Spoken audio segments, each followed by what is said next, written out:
احتلم فأفتاه بعض الناس بوجوب الغسل، اغتسل فمات. فقال صلى الله عليه وسلم: قتلوه قتلهم الله، هلا سألوا إذا لم يعلموا.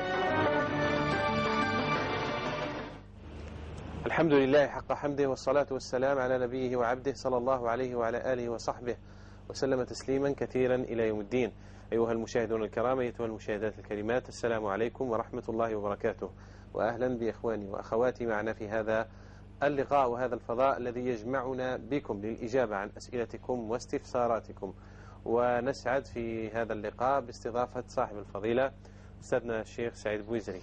شيخ سعيد، عيدك مبارك. عيدك مبارك يا أخي محمد صالح، تقبل الله منا ومنكم أجمعين، الله يبارك فيك. ونسأل الله قبول ما تقربنا به إليه إن شاء الله. نسأل الله القبول وأن يثقل الموازين جميعا بالحسنات، وأن يتقبل حج حجاجنا الميامين، وأن يعيد هذا العيد، عيد الأضحى المبارك، على أمتنا ووطننا بالخير واليمن والتمكين والبركات. اللهم آمين آمين. إذا مشاهدينا الكرام، لقد سعدت الأمة الإسلامية قبل أيام قلائل بحلول مناسبة الحج إلى بيت الله الحرام، ولقد مرت على المسلمين هذه المناسبة الكريمة، أقبلوا فيها على ربهم جل وعلا مهللين مكبرين، داعين خاشعين مستغفرين ملبين. واليوم لما قوضت في الحج خيامه، وهكذا ها هي تنتهي أيامه، وولى الحجاج وجوههم شطر أوطانهم، وبدأت قوافل الحج تسلك طريق العودة إلى ديارها ورحالها. السؤال الذي يطرح نفسه بعد أداء كل فريضة عظيمة: ماذا بعد الحج؟ خصوصا أننا غدا إن شاء الله سنستقبل أولى الرحلات التي ستفد إلى الوطن عائدة من البقاع الطاهرة. ماذا بعد أداء هذه الفريضة العظيمة؟ وما هي الوصايا التي نبثها وننثرها لإخواننا الحجاج والحاجات؟ نعم. بسم الله والحمد لله والصلاة والسلام على رسول الله. معاشر المشاهدين الكرام، السلام عليكم ورحمة الله وبركاته. عيدكم مبارك. أسأل الله عز وجل أن يتقبل منا ومنكم صالح الأعمال، وأن يجعل هذه الأيام المباركات التي مرت علينا أن يجعلها أيام مباركة. نسأل الله أن يتقبل جميعا أعمالنا الصالحة جميعا. نسأل الله أن يعيد هذه المناسبة العظيمة على وطننا وعلى أمتنا بالخير واليمن والتمكين والبركات. هي أيام شريفة مرت علينا، وهي من نعم الله عز وجل علينا، وهي فرص تتكرر في أيامنا وفي حياتنا، لابد أن نحسن استثمارها تقربا إلى الله عز وجل. لا شك أننا نعيش نوعا من الرياضة والتدريب على صلة الأرحام، وعلى التواصل، وعلى التسامح والتصالح والتغافر، وكذلك التكافل الاجتماعي، وقد تجسد كثيرا وتمثله كثير من الناس هذا المبدأ العظيم الذي نص عليه القرآن في سورة المائدة، في أوائل سورة المائدة، حينما قال ربنا جل جلاله: وتعاونوا على البر والتقوى ولا تعاونوا على الإثم والعدوان. إذن هذا المبدأ العظيم الذي تمثله كثير من الناس لابد أن يكون مرافقا لنا خلال الأيام الأخرى. فالتكافل الاجتماعي ليس محصورا ولا ينحصر إطلاقا في أيام ومناسبات معينة، ليس منحصرا في موسم معين. لابد أن نحن تلذذنا أو يعني تنعمنا وفرحنا وفرحنا كثيرا بتمثل هذا المبدأ في حياتنا. لابد أن يرافقنا وأن يكون حاضرا معنا سائر الأيام. فالتكافل الاجتماعي مبدأ إسلامي اجتماعي عظيم، لابد أن يرافقنا. وصلة الأرحام أيضا لا تكون فقط في أيام العيد فقط، لا بد أن نحرص جميعا على صلة الأرحام في سائر الأيام. وكذلك التسامح والتصالح والتغافر أيضا هذه صفة من صفات الصالحين، من صفات الصالحات، من صفات الأتقياء الأنقياء الأوفياء. لا بد أن نلازمها وأن تلازمنا وأن ترافقنا في حياتنا. ولكن هذه الأيام نتلقى هذه الشحنة القوية، هذه الطاقة المتميزة في هذه الأيام المباركات، فترافقنا سائر الأيام إن شاء الله تعالى. بالنسبة لحجاج الميامين، نقدم بعض الوصايا. أولا نسأل الله عز وجل أن يتقبل حجهم، وأن يجعله حجا مبرورا، وأن يجعل سعيهم سعيا مشكورا، وأن يغفر لهم جميعا ذنوبهم، وأن يعودوا. وهذا هو العنوان، القبول. نعم. ونبشرهم بما بشرهم المصطفى صلى الله عليه وسلم: الحج المبرور ليس له جزاء إلا الجنة. الحج المبرور ليس له جزاء إلا الجنة. قبل أن أذكر بعض الوصايا لابد أن نترحم على الموتى من حجاج الميامين. أسأل الله عز وجل أن يرحمهم برحمته الواسعة، وأن يتقبلهم شهداء. فأسأل الله عز وجل أن يكرم نزلهم، ويوسع مدخلهم، ويسر حسابهم، وييمن كتابهم، ويثقل ميزانهم بالحسنات، وأن يلهم ذويهم الصبر والسلوان واليقين والإيمان بقضائه وقدره. لعل ما عكر صفو حج هذا العام هو حادثة مشعر منى. نعم. التي رأيناها ورآها المسلمون في كل مكان. سقوط تلك الضحايا والأموات بسبب التدافع والزحم الشديد. نعم. هو يقينا يعني نترحم على هؤلاء، نسأل الله عز وجل أن يسكنهم الفردوس الأعلى، وأن يتقبلهم شهداء عنده، وأن يلهم جميع أقاربهم الصبر والسلوان واليقين والإيمان بقضائه وقدره. وفي الوقت نفسه لا بد أن تكون مراجعة حقيقية من أجل توفير أسباب الأمن والأمان للحجاج. نعم. هذه مسألة مهمة، لأن الشريعة الإسلامية تلزمنا بذلك. فكل لابد من أخذ الاحتياطات اللازمة، لابد من اتخاذ الأسباب اللازمة. فإذا اتخذت الأسباب، أسباب الأمن والأمان، وإذا اتخذت تدابير السلامة في المشاعر المقدسة، في تلك البقاع المقدسة، في جميع مراحل الحج حيث يؤدي حجاجنا مناسك الحج، فإذا اتخذت تلك الأسباب ووفرت تلك التدابير وحصل بعد ذلك ما حصل، نقول قدر الله وما شاء فعل، نقول إنا لله وإنا إليه راجعون. ولكن لابد أن نكون أمة مسؤولة، لابد أن نكون أمة تتخذ الاحتياطات، أن نبتعد عن جميع صور الرعونة وصور الإهمال. لابد، هذه مسؤولية شرعية. فحياة الإنسان غالية عند الله عز وجل. فإذا وفرت كل الأسباب وتحققت جميع التدابير، مرحبا بقضاء الله وقدره، فنحن مسلمون ونحن مؤمنون. ومن ركائز الإيمان بالقضاء والقدر، خيره وشره، حلوه ومره. الإمام الشافعي مما قاله في هذا الباب قال: ومن نزلت بساحته المنايا فلا أرض تقيه ولا سماء، وأرض الله واسعة، ولكن إذا نزل القضاء ضاق الفضاء. بعض الوصايا. إذن من جملة الوصايا الصبر والاحتساب على من فقد هذه أولى. نعم. أولا الوصية الأولى إلى جميع أقارب الحجاج الموتى رحمه الله عز وجل، ونحن جميعا أقاربهم، نقول لهؤلاء: عليكم، نوصيكم بالصبر الجميل، نوصيكم بالصبر الجميل. وربنا قال في آية القرآن: وبشر الصابرين الذين إذا أصابتهم مصيبة قالوا إنا لله وإنا إليه راجعون. وكذلك نبشرهم بقوله تعالى: إنما يوفى الصابرون أجرهم بغير حساب. بغير حساب.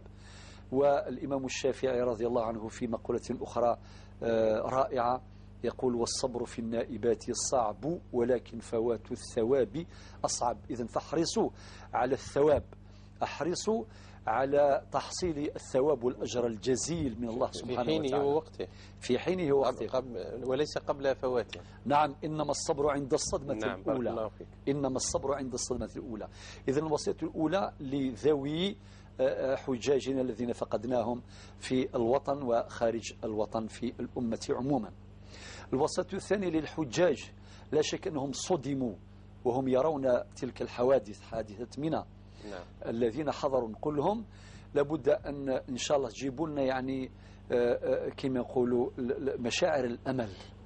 لماذا؟ وليس الحزن. وليس الحزن. نعم. لا، نحن مؤمنون وأنتم مسلمون ومؤمنون، لابد أن نؤمن جميعا بقضاء الله وقدره، أخذا في الحسبان ما ذكرنا من نصيحة وتوجيه في حينه من باب تحمل المسؤولية. أقول تاريخ الحج لم يخلو من حوادث، لم يخلو من حوادث، يعني الحوادث دائما موجودة. نعم. ولكن نسأل الله عز وجل ألا تتكرر مثل هذه الحوادث، يعني خاصة في تلك البقاع بل وفي سائر البقاع. هذه رقم 2. الوصية الثالثة هؤلاء الحجاج الذين سيعودون إن شاء الله تعالى، نسأل الله أن يتقبل حجهم وأن يجعلهم حجا مبرورا. والحج المبرور كما قال المصطفى صلى الله عليه وسلم ليس له جزاء إلا الجنة. يعني واحد يجي بيض، يجي كيوم ولدته أمه، يسعده، يعني عنده فرصة في عمره حاباه الله بها. كثير من الناس أخي محمد صلاح ماتوا ولم يحجوا، وقلوبهم متعلقة بالبقاع، متعلقة بالكعبة المشرفة، متعلقة بالمسجد الحرام، بالمسجد النبوي، أليس كذلك؟ نعم. ماتوا ولم يحققوا ذلك. أقول لهؤلاء أنتم اختاركم الله عز وجل أن تكونوا ضيوفه في هذه السنة، فطوبى لكم. إذا تعودون بهذا الأمل الكبير، تعودون بهذا الشعور بنعمة الله عز وجل عليكم، فاحفظوا هذه النعمة.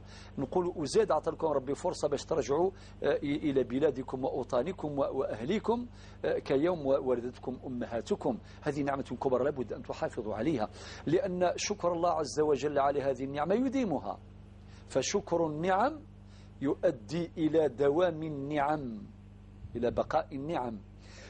ولكن الذي لم يشكر النعم يعني تزول النعم، فالشكر يديم النعم، ولكن كفرها يحل النقم ويزيل النعم. وربنا وعد قال ولئن شكرتم لأزيدنكم. وفي الحديث القدسي الجليل أهل ذكري أهل مجالستي، وأهل شكري أهل زيادتي، وأهل معصيتي لا أقنط من رحمتي، إلى آخر الحديث القدسي الجليل. أعود إليك إلى جملة هذه الوصايا بعد مكالمة سهام وهران. نعم. لا نطيل عليها دكتور. وعليكم السلام يا أختي سهام. أخي أنا زوجتي طلقني مرتين، طلقك مرتين، الثانية والثالثة، في جلسات مختلفة، ما في جلسة واحدة، في جلسات متعددة، وراجعني. كل ما كان يطلقني كان يرجعني، وزاد طلقني المرة الرابعة. طلقك وش قال لك يا سهام؟ الله يحفظك، اللفظ ماذا قال لك؟ يقول لي راكي مطلقة. قال لك راكي مطلقة هكذا؟ يكون في حالة فوران، يكون في حالة قلق شديد وغضب شديد. يقول لي راكي مطلقة. درتوا جماعة كي رجعك رجعتوا بجماعة ما رجعتوش بجماعة، كيف رجعتوا؟ في الأولى والثانية رجعني عادي، الثالثة رجعني عن طريق الإيمان، فقط في نفسي قال له رجعها. والإمام دائما كل ما يطلقني يكون في حالة نزاع شديد، وفي حالة يكون في حالة غضب شديد.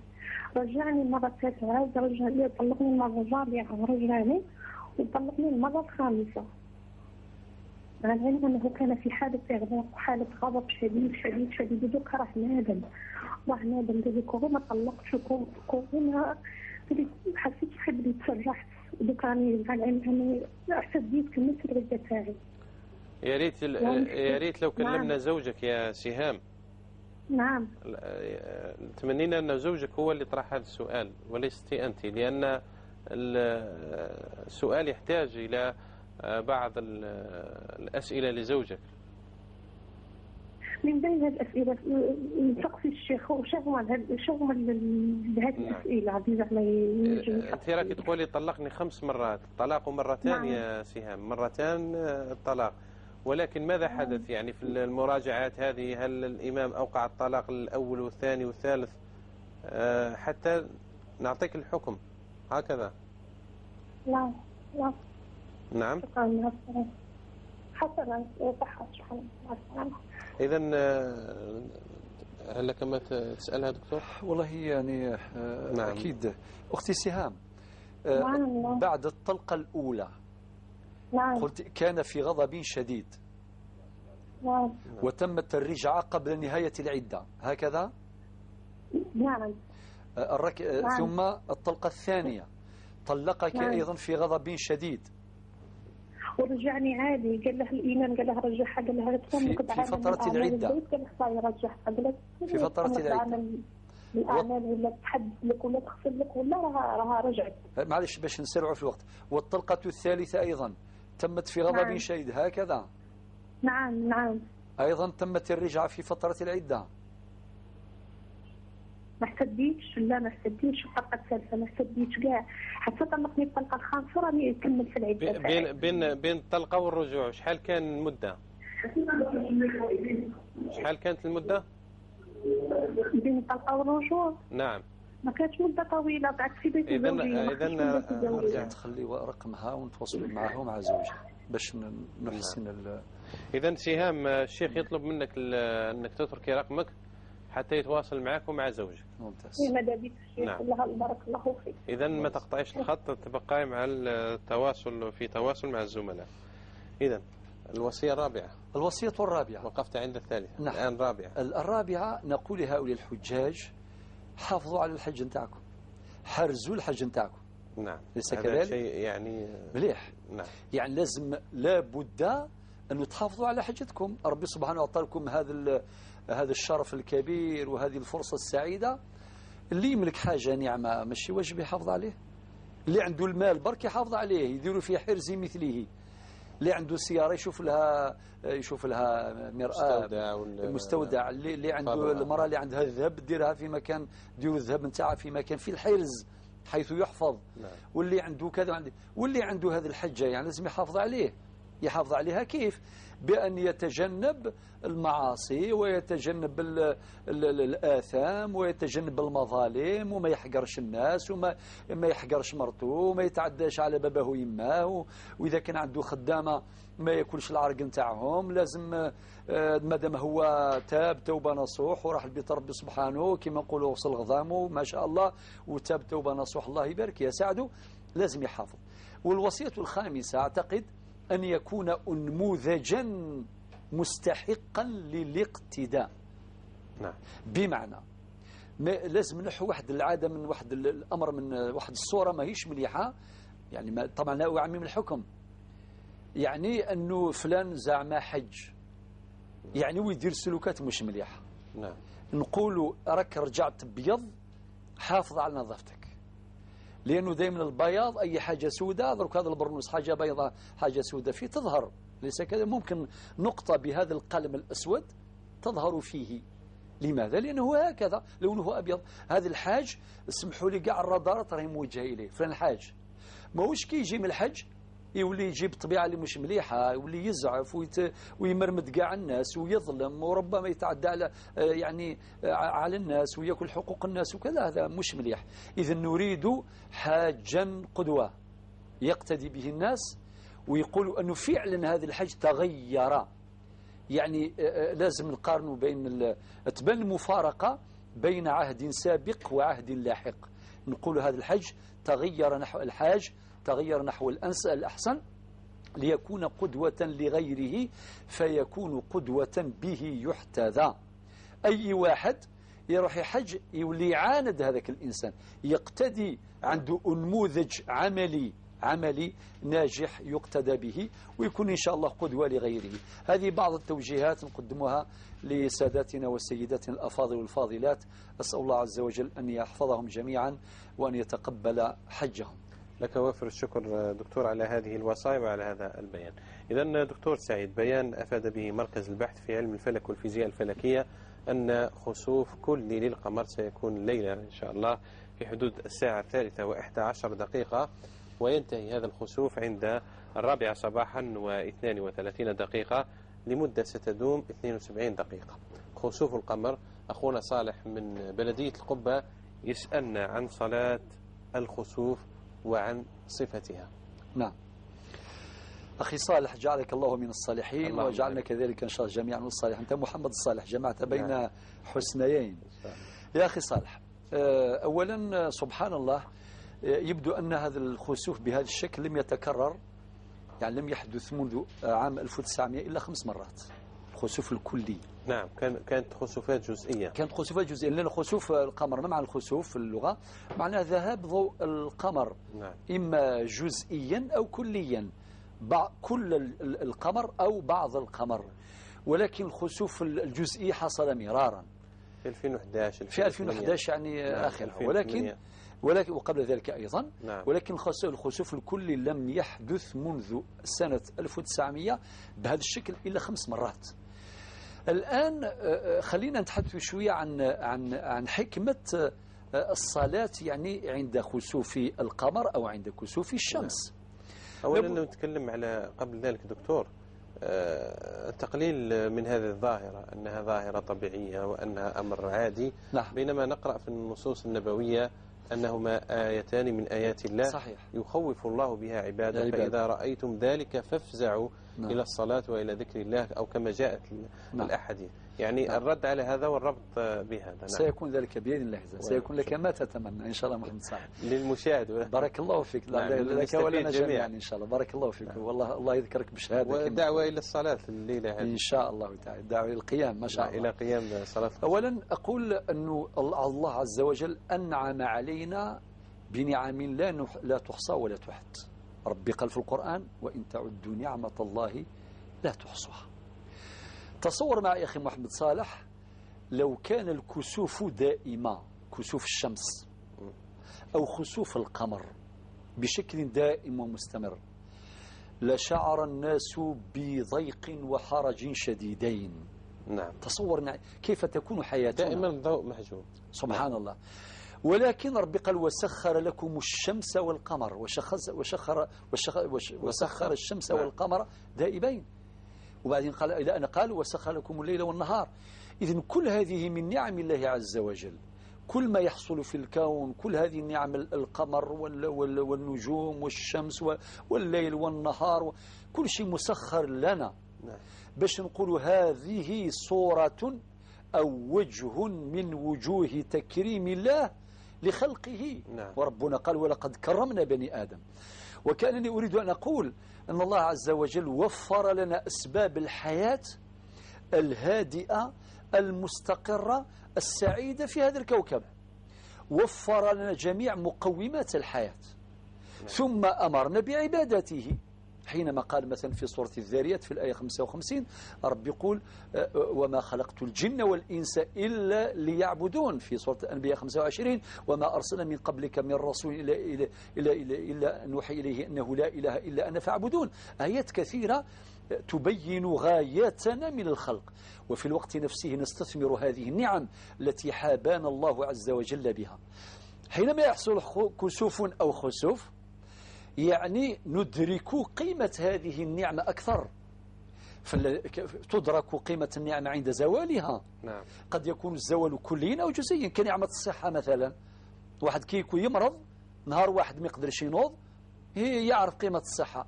ولكن إذا كانت النعمة المألوفة، النعمة المألوفات يا أخي محمد صالح، كثير من الناس غافلين ما يحمدوش ربي عليها. ينوض عادي وينظر عادي ويتكلم عادي، وهذه النعمة المألوفة يولي مع الوقت ينسى، وهي من عظائم الأمور. عليك نور. نعم. فبالتالي إذن تفند القيمة تفات ما كيوث وقور انطلام. إذا كان يوني الصحة ستروحاس هذه السن قيماس. يا أخي يقول لك: الصحة تاج فوق رؤوس الصحة لا يراه إلا المرضى. وكذلك نحن حينما تحصل حالة ظاهرة الكسوف، كسوف الشمس أو خسوف القمر، يعني نشوفوا هذا الزواج الجزئي ماهوش لمدة ساعات أو دقائق أو هكذا، هكذا يحصل، باش نعرفوا قيمة هذه النعمة ونحمد ربي سبحانه أكثر، ونتذلل إلى الله ونخضع لله عز وجل ونقترب منه ونصلي.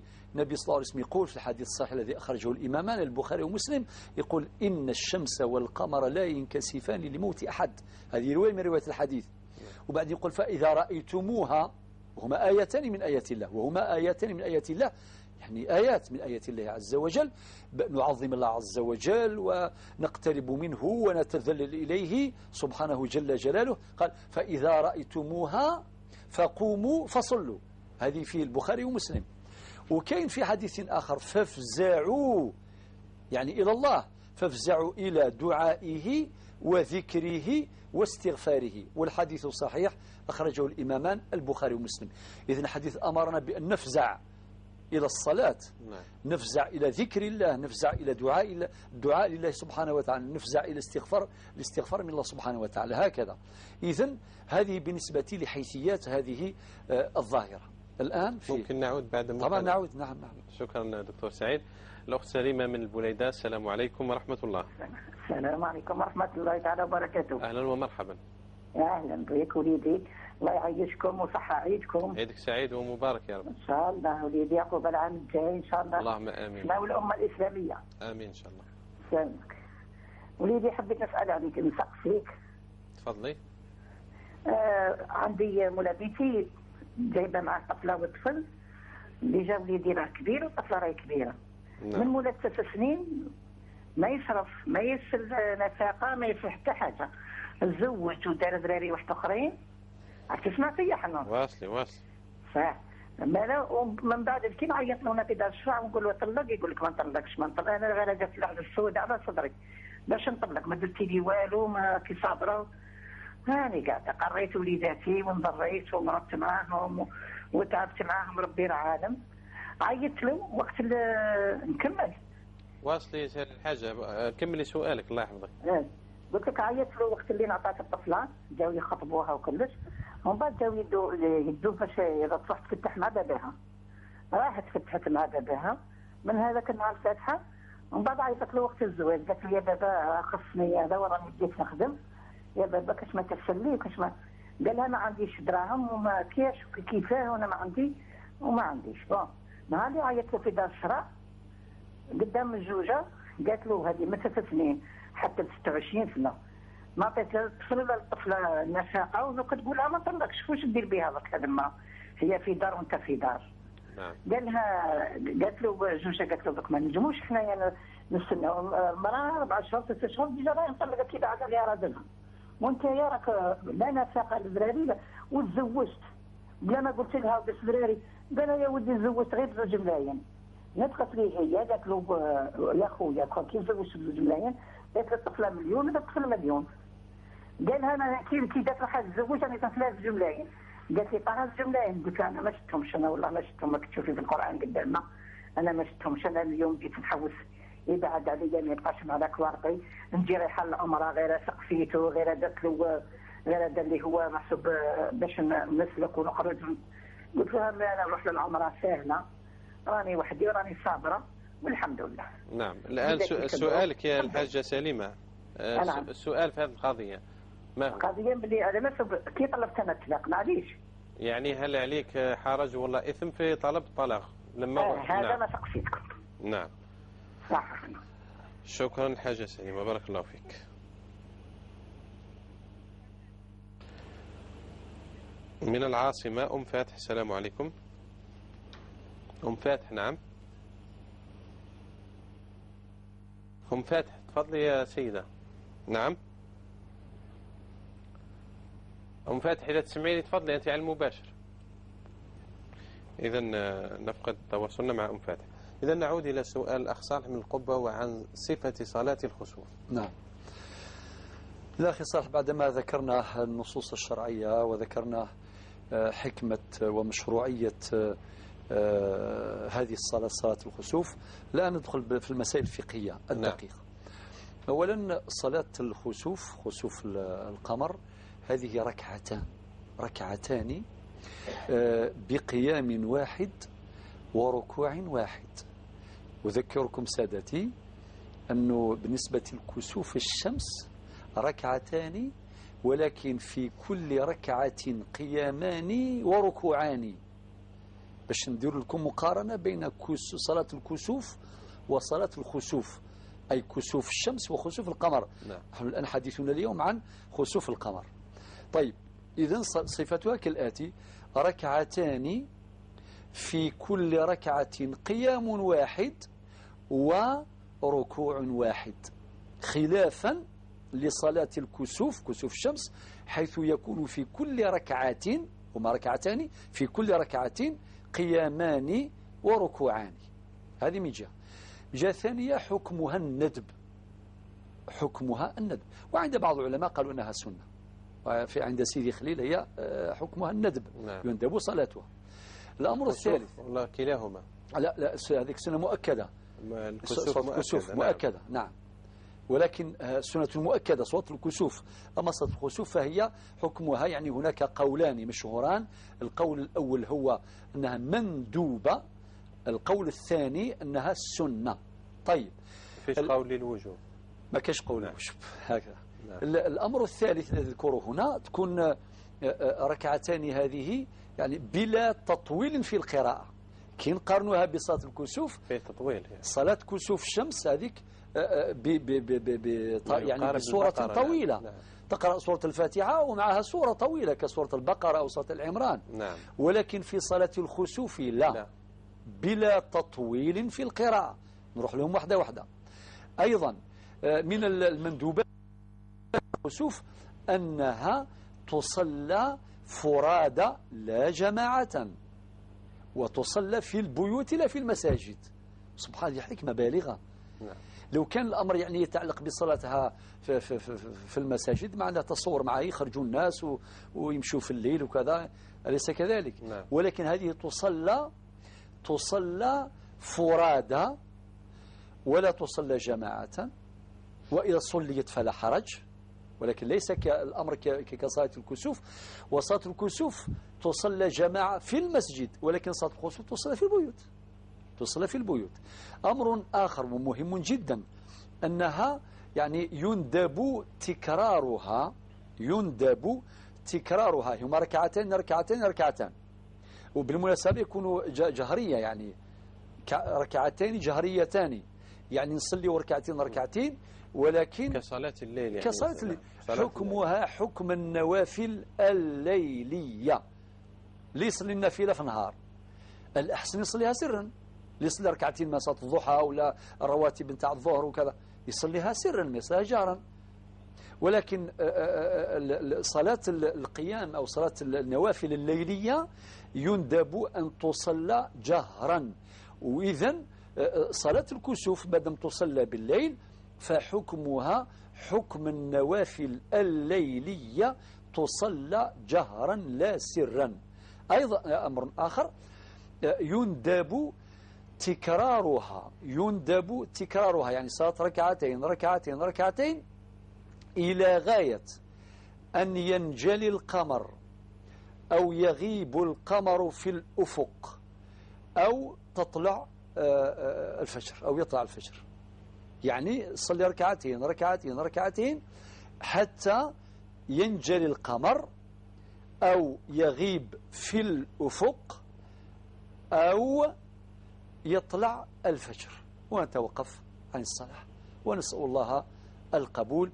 هذه الصلاة تعطينا يعني فكرة يعني عن ديننا الحنيف الذي يجعلنا دائما نفزع إلى الله، نفزع إلى الصلاة، نفزع إلى العبادات حينما يعني يحدث أمر في هذا الكون. وفي الحقيقة دعني أقول فكرة يعني مهمة في الأخير، نقول هذا الذي يحدث انسجاما بين الإنسان بين عباد الله وبين ما يحدث في الكون. غيرنا عادي يقول لك ظاهرة فلكية وفرات والسلام عليكم وعليكم السلام، تدعو إلى الخوف ولا إلى شيء، ما كان لا تخوف العباد ولا تذل لله عز وجل ولا شيء. ولكن هذه نعمة من نعم الله عز وجل علينا، يعني ونحن نعبد الله عز وجل وفي الوقت نفسه نحقق انسجاما، نحقق تناغما مع ما يحدث في الكون بعلم رب الكون جل جلاله. أيضا فيها لفتة إلى أن ينظر الإنسان إلى هذا التغير البسيط الجزئي الحاصل، قد يعقبه تغير كبير يعني في حركة الأكوان يتكلم عليها القرآن، وجمع الشمس والقمر وانشقاق السماء وتبعثر وإذا النجوم طمست، وهكذا هذه التي أشار إليها القرآن. الآن الإنسان يرى جزءا بسيطا جدا منها. بارك الله فيك، بارك الله فيك، والله أعلم. فكرة جيدة جميلة، بارك الله فيك. يعني سبحان الله، هذه كأنه تهيئة لنا. نعم. شيء فيه تهيئة ومقدمة. مقدمة يعني ما وعد الله عز وجل بحصوله سيحصل. نعم. حينما قال رب سبحانه في أواخر سورة الزمر في أواخر سورة الزمر ونفخ في الصور فصعق من في السماوات ومن في الأرض إلا من شاء الله وبعد ثم نفخ في أخرى إلى آخره. نعم. يعني حوادث كثيرة تحصل خلاف لما هو مألوف في حياتنا، خلاف الحركة. نعم. الكون كله يحصل فيه اضطراب شديد كبير جدا، هذا كله سيحصل في نهاية الزمان، سيحصل حينما يأتي وقت نهاية الدنيا. فإذا كان لكل إنسان نهاية، لكل كائن حي نهاية، فالكون أيضا له نهاية. وهذه الإشارة الخفيفة تذكرنا بما سيحصل، لا ندري من يكون حاضرا وقتها، ورب سبحانه على كل شيء قدير، لا حول ولا قوة إلا بالله. هذا كله يزيدنا يعني باش نفكر في الله عز وجل أكثر، ونتدبر ما يحصل في هذا الكون، ونقرأ هذا الكون وهو كتاب الله عز وجل المنشور، فنتدبره كما نتدبر كتاب الله المسطور لنقترب من الله عز وجل ونعرف قدر الله عز وجل. ربك قال قبل هذه الآية في أواخر الزمر قال وما قدر الله حق قدره. حنسأل الله عز وجل أن نكون ممن يقدرون الله حق قدره. نعم. هذه الحركة تكون عند قيام الناس، عند النشر، فالناس لما تقوم من قبورها ترى تغير الأكوان. ترى هذه فسمي بالفزع الأكبر، يفزعون لأنهم لم يألفوا هذه المناظر مباشرة. لما خرجوا من قبورهم يرون هذه وترى الناس سكارى وما هم بسكارى وتذهل كل مرضع عما أرضعت، ولكن هناك فئة آمنون لا يحزنهم الفزع الأكبر وتتلقاهم الملائكة. لازم نخصص كلام آخر عن هذه فليكن ذلك في فرصة أخرى إن شاء الله. ولمن الله الأمن يوم الفزع الأكبر. نعم. لأن مثل هذه الأمور الغيبية التي تكلم عنها القرآن وحدثنا عنها مما يرقق قلب الإنسان ويدعوه ويحثه على العمل وعلى الاقتراب من الله عز وجل بالعمل الصالح. إذن نستقبل الأسئلة والمكالمات. هل في اتصالات يا نادية؟ نعم. إذن نجيب عن الأسئلة الواردة. دكتور سعيد من صالح من مدينة قبة إلى سهام وهران. أنا يعني هذه مشكلة الطلاق الآن دكتور، الزوجات يسألون كثيرا، يعني يسألن كثيرا، قلما نجد زوج يسأل عن الطلاق. صحيح. سبحان الله سبحان الله. دائما في كل ما يصبح ظاهرة هذه. نعم. الرجال يطلقون والنساء يسألن، لأنه الأصل أن الزوج هو الذي يسأل. نعم. لأنه هو الذي طلق، هو الذي قرر يعني فك الرابطة الزوجية، فيسأل عن نيته ويسأل عن ألفاظه كيفاش قال، واش من الكلام اللي قاله، ويسأل أسئلة عديدة من أجل الحصول على الفتوى المناسبة للحادثة الحاصلة. أما الأمر مخالف لما ذكرنا للأسف الشديد. الوقت سهام نجاوبك الآن بشكل عام، وبعدين مادام إن شاء الله خليتي رقم الهاتف وأتواصل معك إن شاء الله تعالى وأخذ منك المعطيات، وأتمنى وأرجو أن أتحدث مع زوجك باش ناخذ فيه سؤال. نعم. أكمل لي أخت سهام ثم محمد من العاصمة. والله غير ماذا بك يبدأ نحافظ على الوحدات نتاعنا. يبدأ محمد من العاصمة. السلام عليكم. مساء الخير يا أستاذ. مساء النور. أهلا وسهلا سيدي. عيدكم مبارك إن شاء الله. الله يبارك فيك. عيد سعيد إن شاء الله لنا ولكم إن شاء الله. أخوكم في الله صديق البرنامج. الله يبارك. ما شاء الله. يبارك فيك يا أستاذ، وأنا صديق الأستاذ. نعم. يعني تكلمت معه في الحصة حصة الليل تاع الصلح خير. والصلح خير. بارك الله فيك. أنت الأخ محمد من العاصمة يعني اللي عنده حادثة الخطأ الطبي. حاول يا أستاذ، واللي قلت لك جست معكم في حصة تاع واسمه تاع خطأ طبي.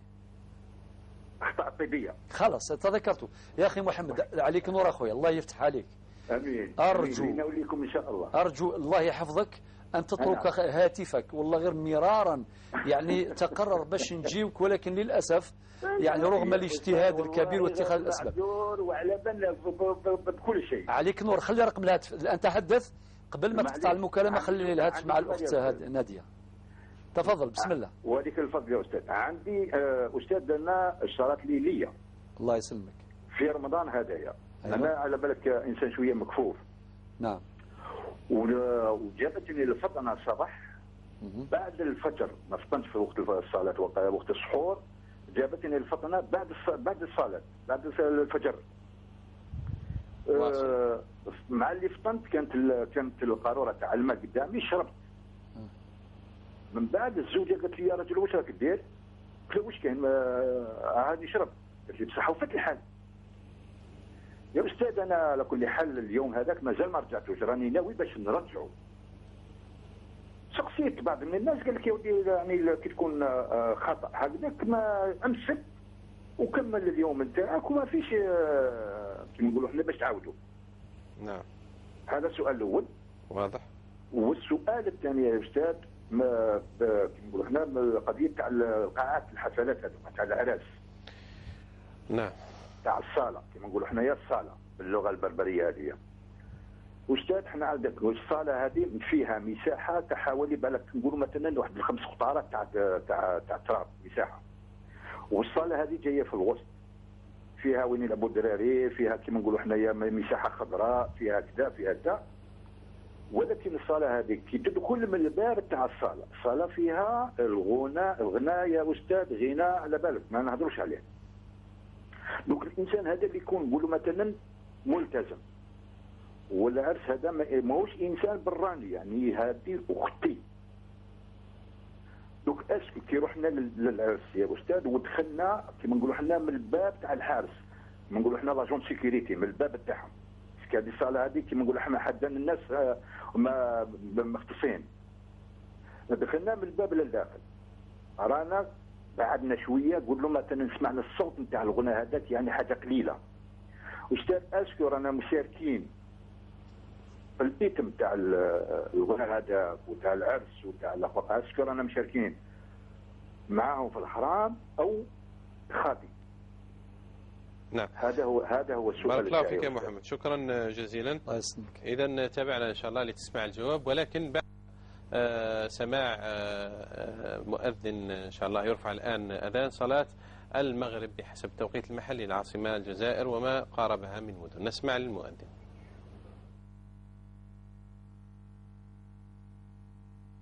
الله أكبر الله أكبر،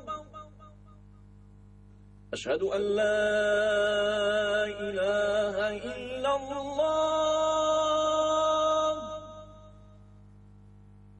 أشهد أن لا إله إلا الله،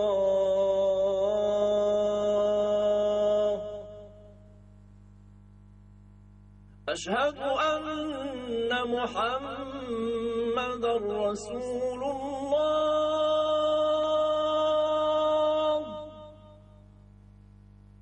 أشهد أن محمد رسول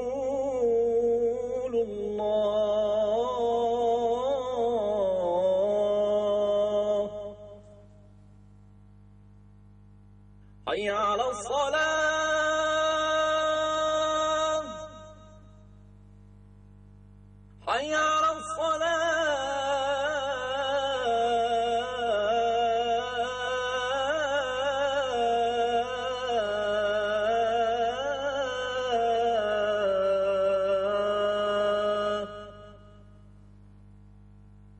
حي على الفلاح،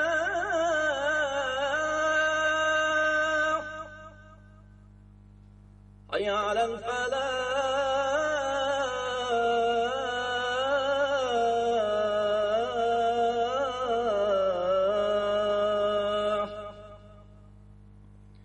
الله أكبر الله أكبر، لا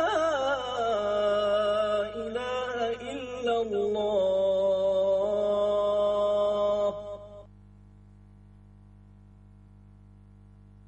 اللهم رب هذه الدعوة التامة والصلاة القائمة آت سيدنا محمدا الوسيلة والفضيلة وابعثه مقاما محمودا الذي وعدته. تقبل الله صلاة الجميع بمزيد من الأجر والمغفرة والمثوبة. إذا نواصل دكتور، كنت وقفت عند الأخت سهام من وهران. نعم. الأخت سهام من وهران، قلت مادام فيها رقم هاتف نتواصل معها إن شاء الله بعد الحصة، ولكن نحاول نعطي يعني بعض الأحكام الفقهية لموضوع الطلاق. هو الآن في 5 طلقات. 5 نعم. 5 طلقات للأسف. نعم. ولي أختي سهام، ربي في القرآن قال الطلاق مرتان فإمساك بمعروف أو تسريح بإحسان. إذا طلق الرجل زوجته طلقة أولى، هذه طلقة رجعية أولى، معناه لابد له الحق أن يرجع زوجته في فترة العدة. ربي قال أحصوا العدة في آية أخرى، وأحصوا العدة. وربي قال في القرآن موضحا يعني مدة العدة: والمطلقات يتربصن بأنفسهن 3 قروء. والقرء عند الحنفية والحنابلة المراد به الحيض، يعني 3 حيضات.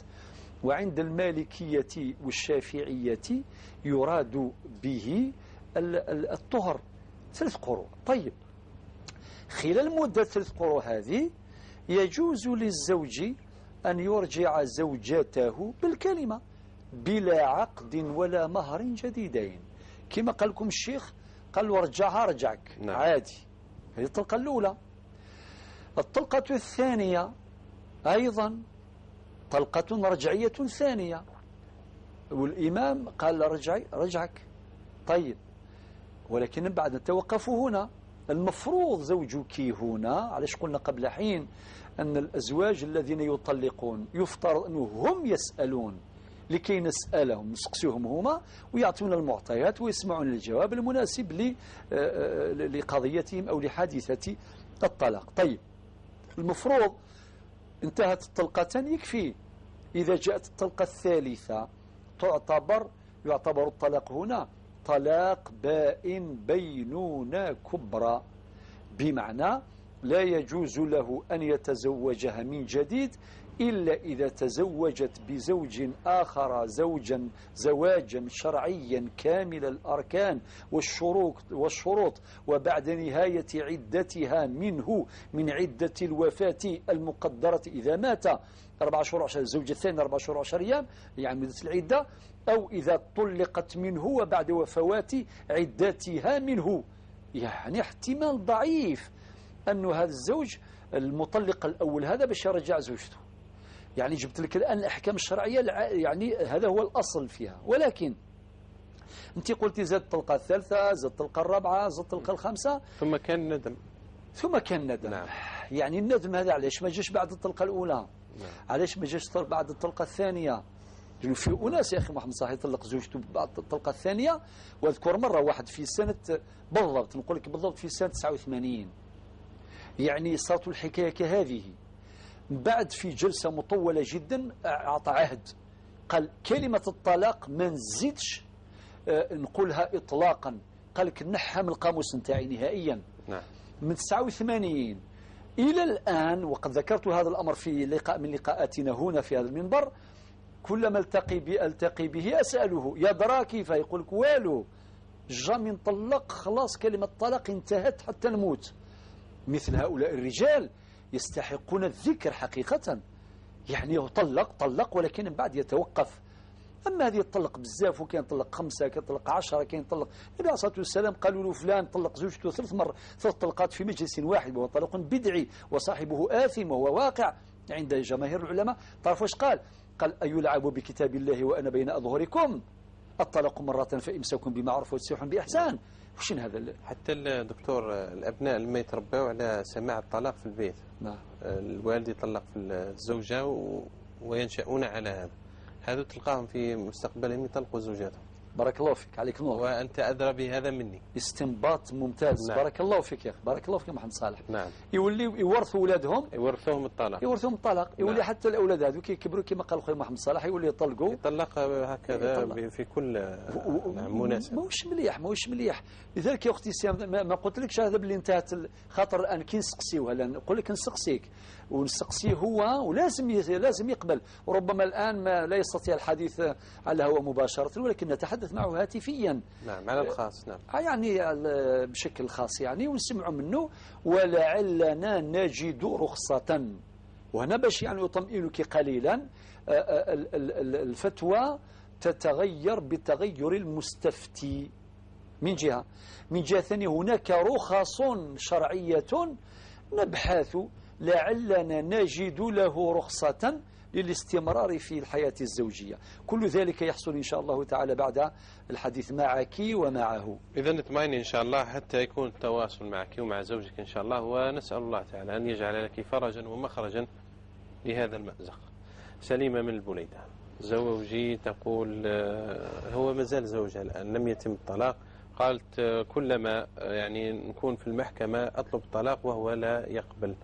الآن تسأل يعني في ملخص ما طرحته من قضيتها، هل عليها إثم في طلب هذا الطلاق من هذا الزوج؟ بعدما أنه كان لا ينفق ولا. نعم، بعدما سردت يعني مجموعة من الأمور التي اضطرتها لهذا.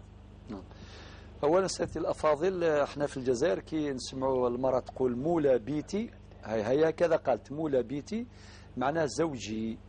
باش هذا المصطلح من أحد الإخوة يعني خارج الوطن. نعم. أحيانا يعني يسأل يقول لا أفهمكم، يعني هذه كي نستخدموا اللغة نتاعنا اللهجة، طبعا ما تفهمولاش، احنا ثاني ما نفهموكمش يعني في لهجتكم. نعم. ولكن عندنا الفصحى التي تجمعنا جميعا.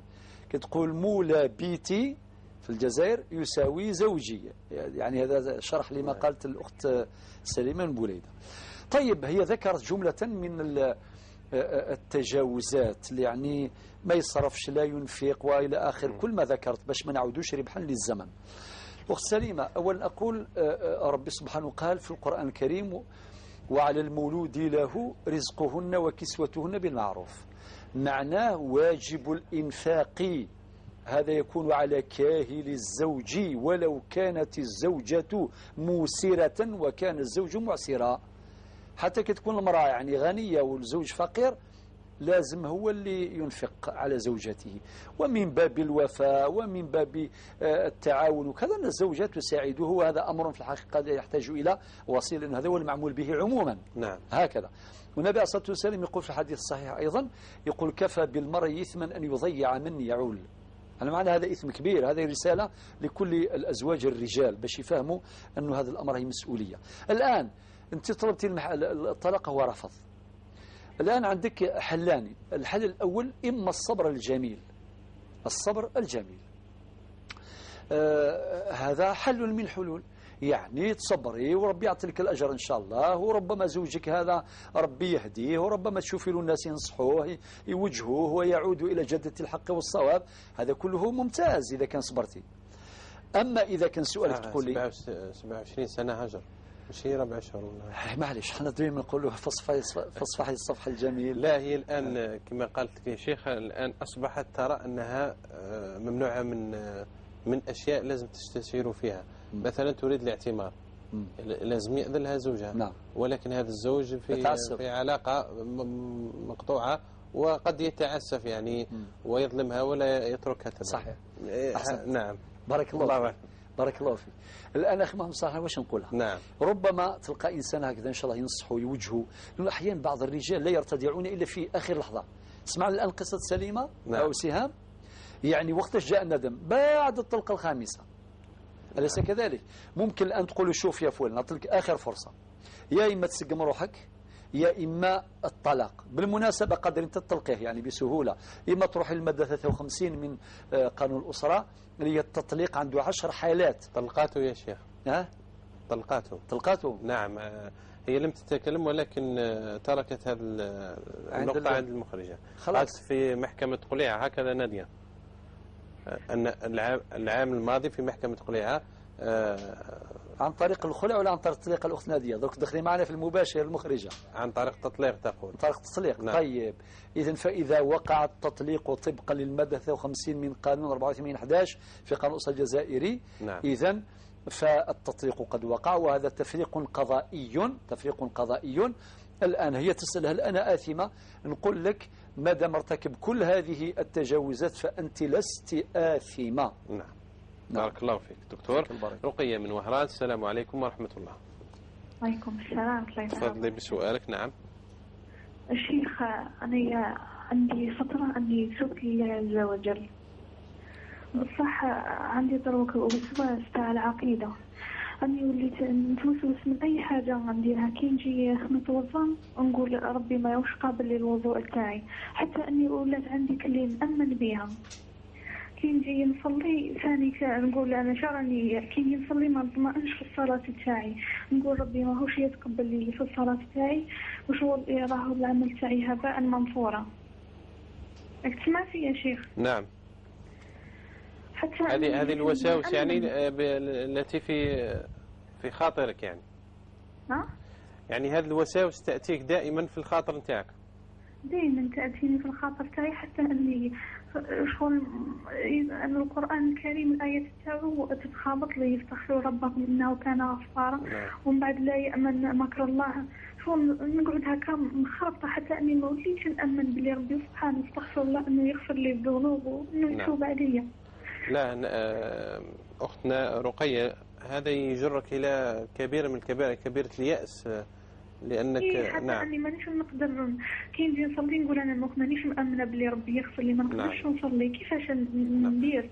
وقد ما نستغفر وننعل الشيطان ونقرأ المعوذتين نسيب روحي غير ضعيفة، حتى وليت نتهرب من الصلاة وآيات القرآن الكريم كي نجي نقراها نحسها بلي كان غيت لهم فيا، واضح يا رقية أختي، واضح إن شاء الله، سنجيبك إن شاء الله. شكرا. سامية من أقبو. نعم سيدة سامية من أقبو. نعم. قالوا نعم. الأخت سامية إذا أنت على الهاتف تفضلي بسؤالك. لا نتلقى مكالمة الأخت سامية، لا بأس إن شاء الله. إذن إلى السؤال الموالي. محمد من العاصمة، بالنسبة لإفطاره في يوم رمضان دون أن يشعر بعد استيقاظه، هناك من أفتاه، يعني نقول أفتاه وقال له ما تقضيش هذا اليوم، ولكنه ما زال متحيرا ومترددا في الموضوع. نعم.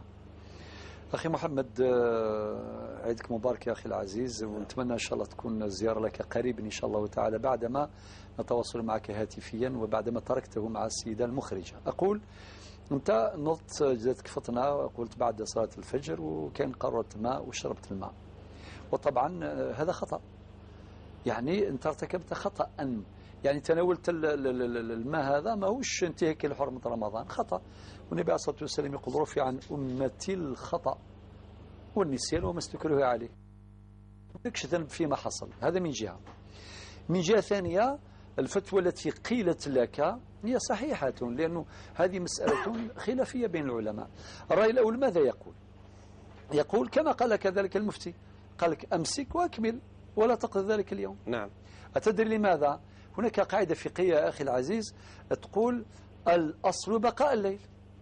الأصل بقاء الليل، يعني نعطيك قاعدة بشقيها. الشق الأول، إذا كان وقع الخطأ بالليل، يعني كان الليل وهو الأصل، والنهار هو الطارئ، هو الذي يأتي، فهنا إذا وقع الخطأ هنا فلا قضاء. ولكن العكس، لو كان واحد مثلا إذا كان أذان المغرب يكون على 6 مثلا، 6 غير 10، ربما دخل بين الجبال وكذا، ولا ربما الغيوم إلى آخره، واعتقد أن المغرب قد وصل وشرب الماء ولا كلا الماكلة خطأ، نقول أنت لازم تقضي. أتدري لماذا؟ لأن الأصل بقاء النهار، والمفروض الإنسان يمسك عن الأكل إلى غاية ما يتيقن من الليل والمغرب. وهنا إذن الرأي الأول هذا صحيح اللي قالوا لك، ولكن الذي نفتي به يا أخويا محمد أنك تغرم هذاك النهار، تقضي ذلك، تقضي نهار واحد والسلام. هذا ما كان. بارك الله فيك. قاعة الحفلات. لا، نستقبل مكالمة سامية من أقبو تعاود الاتصال. سامية أختي تفضلي. السلام عليكم. السلام عليكم. وعليكم السلام ورحمة الله. حبيت نهضر مع الشيخ صاحب القبيلية. تفضلي لك ذلك. تفضلي. الشيخ. نعم. لا يبنى القرآن. يروح ورجزي ودي غافر بابات. أبريس قرقريتي بابات. إنا يسدر في الغور كتاك الزيمت. يا لطيف. أطرون بعديك نتدهو مسيس دي غرانك التليفون كاني العيز. تو سامبلومون على خاطر يحضر تمغران خالتي تستخدم غارتي بدوك مسيس ملاعين ترى. أما أرجزي وين يسد أصلة الرحيم. نعم. ايوه انت كنا يسي واش تروح حضر قلت ماني تحضر تمغران عرفتي كنت تمضر خاميو. نكي بغي غاد فهمها تو سامبلومون اي سميت ورجزي واش شغل الزينه يوم غارا كينو. باش يدينا بالحكم والمساكينو. بارك الله. واضحه قسم. أبو بعد كينك الشيخ هنا يس بابا كيز مرضو صغار زرا غورس ديريكت والسيطره غينا في الذنوب صله الرحم. نعم. واضح الأخت سامية. تسمعين الجواب ثورة الصلد إن شاء الله يثير لي شكرا. إن شاء الله ما يضربوش بشاخور. إن شاء الله. إن شاء الله. إن شاء الله. إن شاء الله. الله يجعل خير إن شاء الله. إذن الأخ محمد. قضية الغناء. الغناء. أولا ملاحظة عامة نقول للناس اتقوا الله، فلنتقي الله جميعا.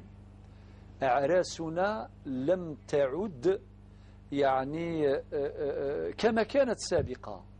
أعراسنا أصبحت مخيفة جدا. وزيجاتنا كذلك. كيف على زوجات؟ الزيجات هذه غريبة كذلك. نعم نعم بارك الله فيك. يعني المقدمة النتائج. صح. نعم. أنت أحسنت بارك الله فيك في كل مرة تحسن. جزاك الله خير محمد صالح. لذلك المفروض زمان يا أخي محمد صالح كيقول لك يندار العرس في أوتل في 2016. نعم. الناس من الآن يعني تستعد لاستقبال ذلك اليوم السعيد، ولكن الآن كثير من الناس يروحوا الأعراس هكذا احتراما وربما حفاظا على صلة الأرحام فقط. يقول لك أنا قلبي ما راحش، لأنه العرس نعمة، ولكن لا نستقبل هذه النعمة بما يناسبها، نستقبلها بمعاصي. يعني يديروا أعراس ديسك جوكي هذاك ويعيط والاختلاط وكان يشربوا شراب ويشطحوا مع بعض الرجال والنساء وخالوطة. طبعا لا أعمم الحكم في كل مرة نقول ذلك، ولكن هذه ظاهرة مأساوية للأسف الشديد، للأسف الشديد. والغناء الفاحش والغناء الذي لا يحترم لا الشريعة ولا أذواق الناس ولا الأخلاق ولا شيء. لذلك الأخ محمد الآن وهو يسأل يعيش في حرج، قال لك ندخلوا وكذا ومن الساحة نتاع القاعة ونسمعوا الغناء وكذا ولو قليلا. نقول لك يا أخوي محمد أنت لا إثم عليك، ما عندكش إثم. الإثم هم اللي داروه، يديروا الغناء اللي ماشي مليح وكذا وكذا إلى آخره. هذا من جهة. من جهة ثانية أنه ننصح الإنسان لا يمكث طويلا، يروح يؤدي الواجب قال مبروك عليكم وكذا وكذا ثم يغادر لأنه لا بد من مواقف شجاعة. لو كان ما تكونش هذه المواقف الشجاعة منا جميعا يعني سيبقى الوضع هكذا، يولي عادي ويألفه الناس وكذا. نقولوا يا ناس فرحوا يا سيدي يتلاون وحدهم، النساء وحدهم، يديروا عرس وحدهم ويغنيوا كما يغنيوا زمان بواحد السر بواحد الاحترام وكذا، ما كاينش اختلاط الى اخره، ورجالهم زاهيين وهم يقصروا مع بعض ويحكيوا وكذا، يعني عرس بهيج. اما بهذا الشكل نخوفوا داخل القاعات ونخوفوا في لي كورتاج هذوك مواكب نتاع الحفلات وعدد السيارات الهائل والسرعة الفائقة والازدحام والحوادث التي تحصل هناك التي لا تعد ولا تحصى. يعني لا حول قوة إلا بالله. أصبحت ما نعرفوش نفرحوا، يعني ما نعرفوش نفرحوا. نعم. ولا هذا في كل شيء، في الأعراس في الملاعب إذا ربحنا الماتش نكسروا، إذا خسرنا نكسروا. نستدعي إلى صاحب العرس لما تتأذى. نعم وبارك الله فيك. نعم واحد في منتصف الليل والثانية صباحا. نعم. يفزع من فراشه بسبب مفرقة. يدعو المرضى والمسنين والمسافرين والصغار. يعني. يعني أخوي محمد أعطيك الصحة، أنك ذكرت هذا السؤال. نقولوا أنت ما عندكش إثم، اطمئن. نعم. يعني يكفي أنك تستنكر ذلك بقلبك ودرت الحضور نتاعك، سجلت حضورك، وهذا يكفي، لا إثم عليك فيما حصل. ولكن هذا التنبيه لنا جميعا، وعلى به الأمر ليس بالأمر السهل. نكون معكم واقعي، وأنا عايش في عمق المجتمع، على بالي واش نقول ليس بالسهل. ليس بالسهل، ولكن نقولوا تعاونوا برك، نتعاونوا. إذا كان قصنا شوية، كانوا نديروا 50 سيارة، درنا غير 20 يجي الله يبارك. وإذا كان سهروا حتى ل4 نتاع الصباح، مع نوليو حتى الوحدة ونحو هذاك الصخب وكذا، شوية شوية، ونتعاون من أجل خدمة هذا المجتمع والابتعاد عن هذه المعاصي، باش ربي ينظر إلينا بعين الرحمة. آمين يا رب. وساوس رقية. والله رقية، والله يا رقية، نقول لك ادعي لنا، يعني نقول لك كما راكي تحكي، هذه مرة صالحة هذه، إن شاء الله بإذن الله. سبحان الله، راهي تحرص على عبادتها، وضوئها وصلاتها. يعني يساعدك، وتقرأ القرآن وتستغفر وكذا. نقول لك يعني بارك الله فيك. فقط عندها الهاجس أن الله لن يغفر لها. هنا نعم. تدخل الشيطان. نعم. كما قلت لها بارك الله فيك، تدخل الشيطان بوساوسه. نعم. الذي يوسوس في صدور الناس من الجنة والناس. الوساوس هذه لا صرف النظر عنها تماما. نعم. يا رقية، خلينا نوعدك إن شاء الله من الأحد الجاي نعطيك تفاصيل مهمة لك ولغيرك. سامية من أقبو. نعم. كلمات مسألة عامة جدا. سامي من أقبو، أرجازيم جزا الله خير، يروح ربافاس في العيد باش يدي غفر، أعطيه الصحيح على جردام قرآن، ولكن أكاد النيض يعني يقوفليتي ديال المقابلة فافاس يغلظ يشظ، وما إلا أرجازيم يروح يحضر ثام غرام من خالتي ساعته الصحة صلة للرحم. بارك الله فيه. وإذا إن شاء الله سمية أكم وعظة مهم كمينية بدفتشان تفاصيل. شكرا دكتور سعيد، جمع الله شمل الجميع، ونسأل الله تعالى القبول منا ومنكم.